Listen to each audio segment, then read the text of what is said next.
Hey there everyone, I'm Ashley Billington and you're watching The Campfire, our Inside High School Sports Summer Camp show, where we break down districts from around the greater Houston area.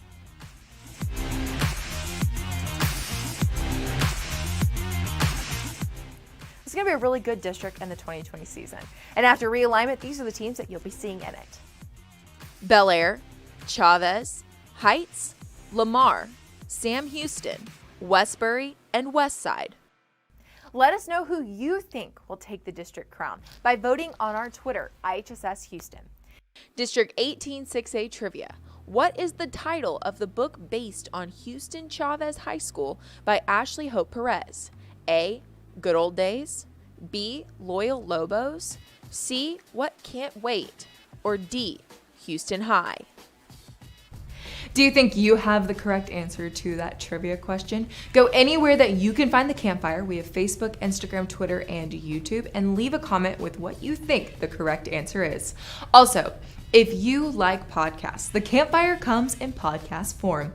Go to Apple iTunes or Spotify for a complete list of our Inside High School Sports Houston catalog of podcasts. Now it's time for the film session, presented by your local Geico offices in Cypress, Katy, Spring, and Pearland. District 18 6A is comprised of 7 HISD schools and has been dominated by Lamar for the past decade. The Texans have won 9 consecutive district titles and look for number 10 in 2020. Lamar is, of course, best known for its defense, and the Texans return a pair of first-team all-district defenders in Oliver Jack and Cameron Bradley from a defense that only allowed an average of 13 points a game during district play last season. Bel Air finished runner-up to Lamar last fall, and the Cardinals appear poised to challenge the Texans once again.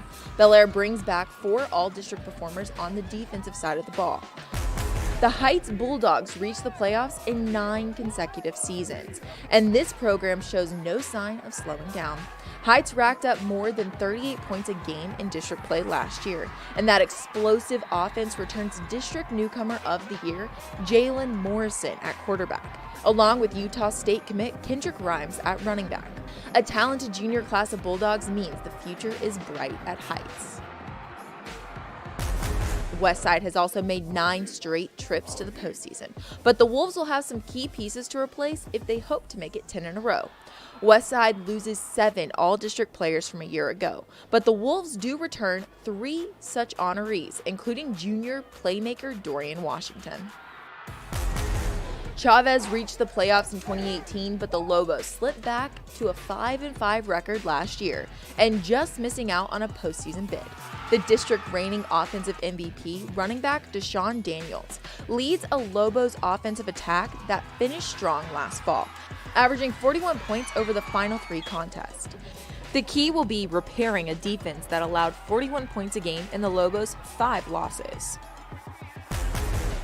Westbury and Sam Houston round out the district, with each program having won just 1 game apiece in each of the last 2 seasons.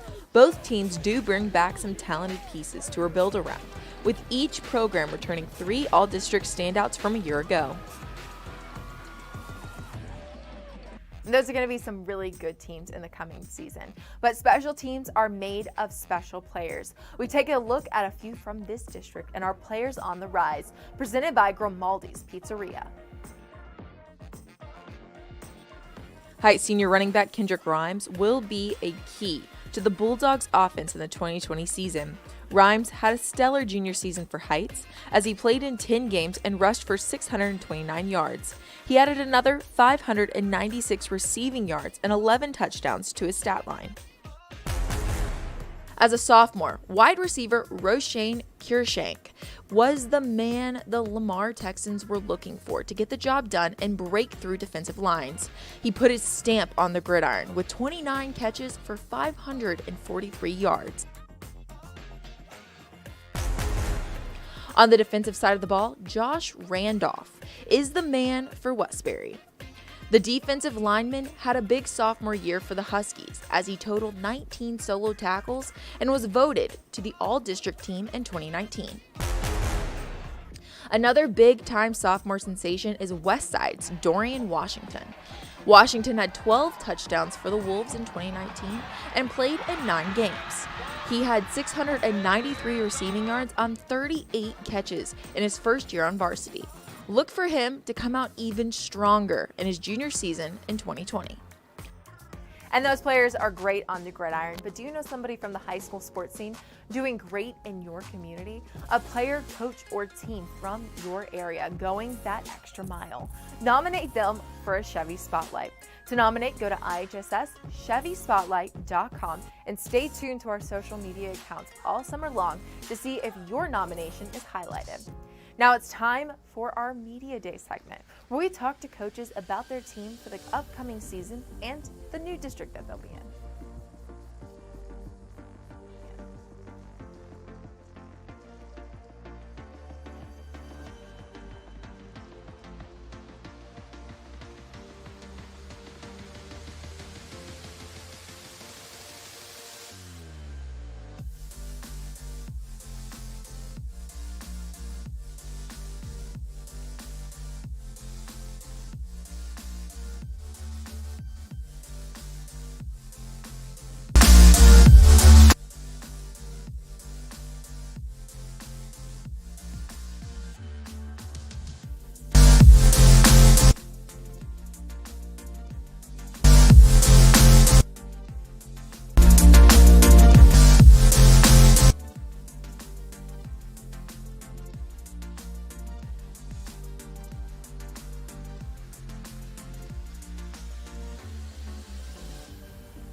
Chevrolet Inside High School Sports is brought to you by your Houston area Chevy dealers. Visit your nearest dealer to test drive our award-winning product. The film session is presented by your local Geico offices in Cypress, Katy, Chevrolet, and Pearland. To get more information or a quote, go to Geico.com/Houston. The Players on the Rise is presented by Grimaldi's Coal Brick Oven Pizzeria. Grimaldi's Pizzeria is open for dine-in, carry-out, and delivery. Visit Grimaldi'sPizzeria.com. Now it's time for the district breakdown. We welcome in Inside High School Sports Insider Matt Harris to talk more about this district with us. Matt? Thanks, Ashley. District 186A is the exact same as it was last season. The same 7 teams, all of them in Houston ISD. A year ago, no team in this district finished better than 6-4 in the regular season, with district champ Lamar winning all of its district games and runners-up Bel Air tying that overall record with 1 district loss. Heights and Westside slotted into the final 2 playoff spots last season, so let's take a look at who could be filling those spots this season. We'll start with last year's 2nd place finisher, the Bel Air Cardinals. Outstanding linebacker Rodney Dansby is back to lead the defense, but the offense has loads of question marks. The Cardinals will be young in 2020 after losing longtime starters Darius Reed and Willie McCoy at quarterback and wide receiver. Dynamic running back Davion Ford would be back as a member of the class of 2021, but he's moved to Galena Park and will play for North Shore, figuring to fill the spot left by Zach Evans. Tim Martin got some time behind Reed at quarterback last season, so at least Bel Air should have some experience there. However, the rest will be tougher to figure out, but Martin and Dansby will be a good start to getting back into the playoffs. Meanwhile, the 5th place finisher from a year ago, Chavez, is reloaded for a potential return to the playoffs after missing out last season.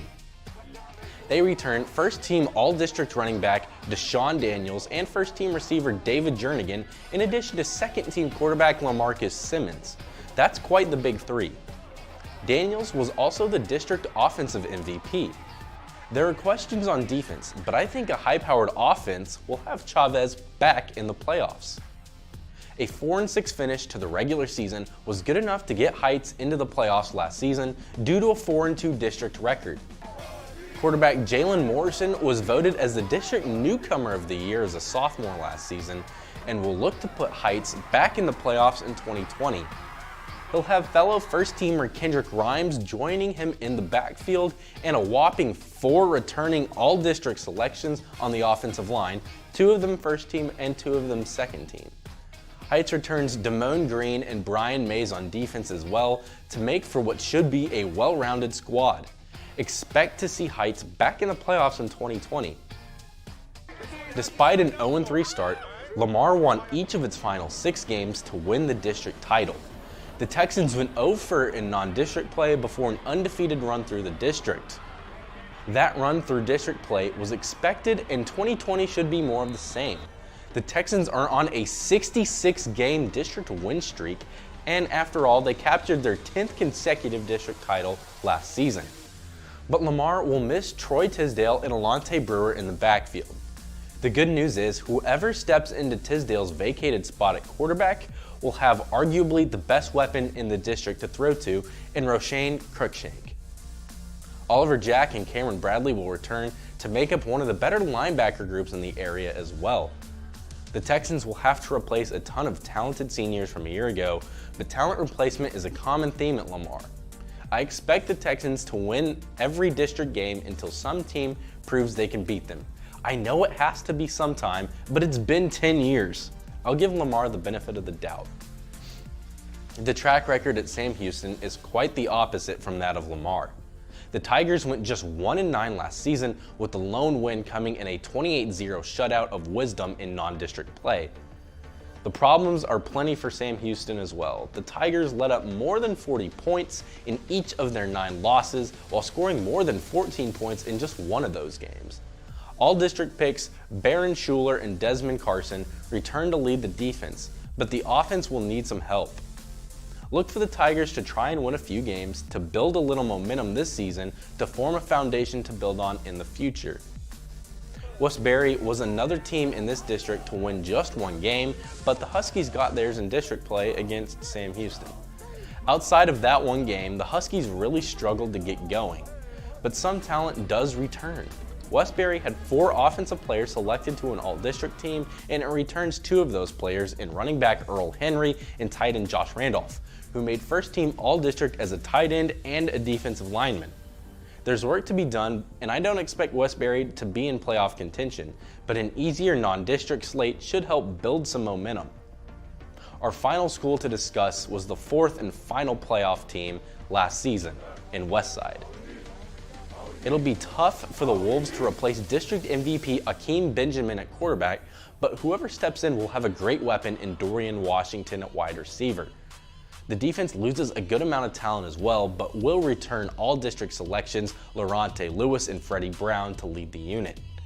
I think the final playoff spot comes down to the matchup between Westside and Chavez, with the winner claiming 4th place in the district. As of right now, I'm leaning towards Chavez taking that spot. Because the Lobos missed out on the playoffs last season, I have them as my team to watch as playoff contenders this season. While Westside figures out how to replace talent from last season, Chavez will return its quarterback, running back, and a few wide receivers. The return of LaMarcus Simmons and Deshaun Daniels in the backfield, as well as David Jernigan out wide, will power Chavez into the playoffs in my opinion. That means my playoff teams are Lamar, Heights, Bel Air, and Chavez in order. I think those 4 will all have a shot to be pretty good next season, but it'll be a tough task matching up with 17-6A in the first round of the playoffs. My player to watch is the reason why I have Heights moving up to 2nd, only behind the team that has, not lost a district game in a decade. Jalen Morrison was a first-team all-district pick at quarterback, the toughest position to play in the game of football as a sophomore. Morrison can barely drive a car, but nobody can question his ability to drive an offense at the 6A level in the best football state in America. He's also among the tops in his class in GPA rankings, something that I figure helps him out on the field. As a coach, I would want a highly intelligent young man running my team on the field, and I think Heights has just that in Morrison. I expect nothing less than a great season from him in his junior year, now with a full year of varsity experience under his belt. I'll go ahead and put 18-6A on notice now. Watch out for Jalen Morrison and the Heights Bulldogs. That's all I have for the Houston ISD schools, and I'm looking forward to next week, which is all about Katy ISD. Back to you, Ashley. Matt, great insight as always. That's all we have for this week's episode of The Campfire. Come back every Monday for a new show.